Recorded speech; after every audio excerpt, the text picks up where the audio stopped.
tous, David Febvre, viticulteur en Champagne. J'espère que vous allez bien en ce dimanche. Alors, semaine printanière, puisque on a eu depuis une semaine pratiquement des pointes jusqu'à 20 degrés. Alors, aujourd'hui, j'ai remis le bonnet.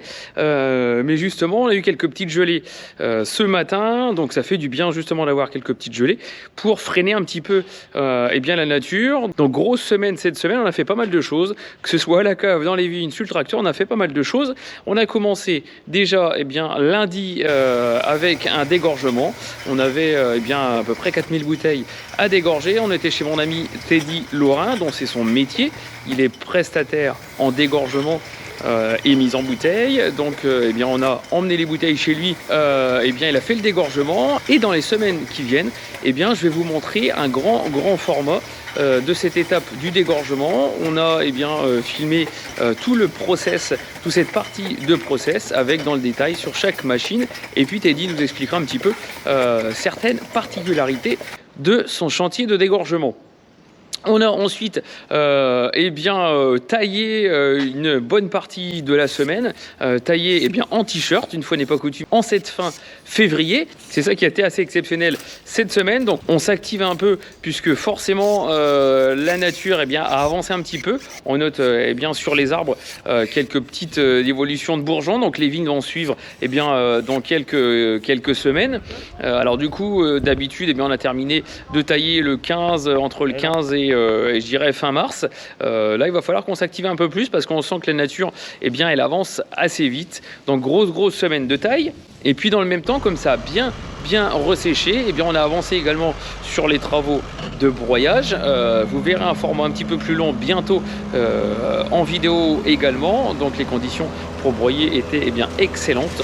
Donc on a aussi très bien avancé de ce point de vue là. On a également terminé les travaux de fertilisation, alors notamment en prestation de service pour des collègues à qui on réalise justement cette opération. Donc on l'a fait avec ce petit matériel. Vous le voyez en fond d'écran. Les images, donc petit matériel sur chenillard qui permet d'aller dans les parcelles inaccessibles au tracteur. Donc on n'avait plus que celle-ci à finir. On a profité du beau temps justement pour finir cette opération.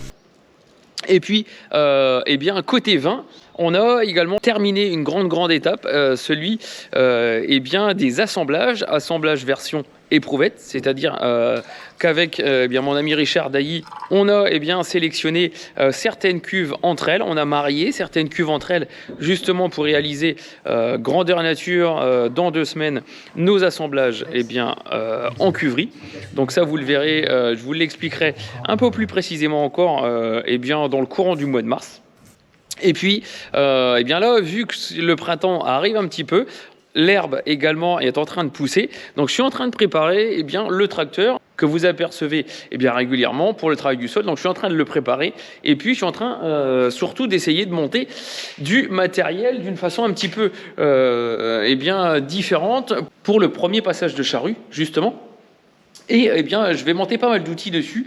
Ce que je voudrais, c'est gagner en efficacité et puis surtout gagner en passage à partir du moment où en plus on a eu une bonne semaine de gelée. On a des sols qui devraient aller justement pas trop mal par rapport à d'habitude, par rapport aux 2 dernières campagnes.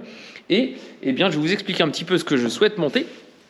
Donc on aura plusieurs outils sur la perche. C'est l'avantage du tracteur 3 roues, c'est qu'on peut étendre un petit peu les outils. On va voir après si à piloter ça ira. Par contre, ça sera une autre paire de manches. Donc je vais vous détailler un petit peu les outils que je souhaite associer justement sur cette perche. Donc il y aura ici un premier outil qui est un petit disque qui tourne sur lui-même et qui va permettre de découper un petit peu la bande d'herbe.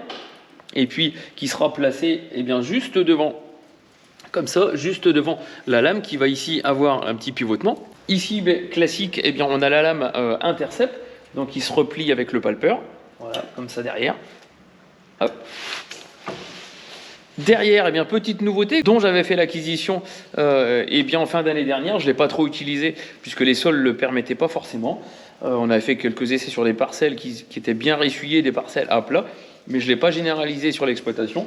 Donc on va essayer de le mettre derrière, justement. Le but de cet outil, c'est de rejeter un petit peu de terre sous le rang, justement, pour pouvoir ensuite bien retravailler cette bande de terre. Et puis derrière, on va poser au sol, on posera le chasse-terre qui évitera d'avoir de la terre au milieu du rang et bien rabattre justement sous le rang cette terre. Voilà, donc ça, je vous l'expliquerai un petit peu plus tard. On va attendre le maximum. Bien sûr, on ne va pas laisser monter l'herbe, mais on va attendre le maximum pour pas non plus multiplier les passages. Donc ça, vous verrez forcément une vidéo sur ce travail du sol. Déjà, si mon petit montage a fonctionné, affaire à suivre. C'est pas forcément sûr, puis ça fait pas mal d'outils. On verra ça. Donc voilà pour cette vidéo un petit peu différente de d'habitude. Vu que la semaine était très chargée, j'ai pas pu vous faire un sujet précis. Mais voilà, c'est aussi ça, une semaine de vigneron. Il y a aussi bien du travail à la cave, il y a aussi bien du travail sur le tracteur, il y a aussi bien du travail manuel. Il y a aussi bien de la préparation pour des futures cuvées. Donc voilà, semaine très chargée. En tout cas, moi je vous donne rendez-vous à la semaine prochaine. Merci beaucoup de nous suivre régulièrement sur les réseaux. Et puis petit clin d'œil, vous l'avez vu sur mon bonnet, à Alexandre de Prodil. Voilà, je vous souhaite une excellente journée. Ciao, à bientôt. Salut.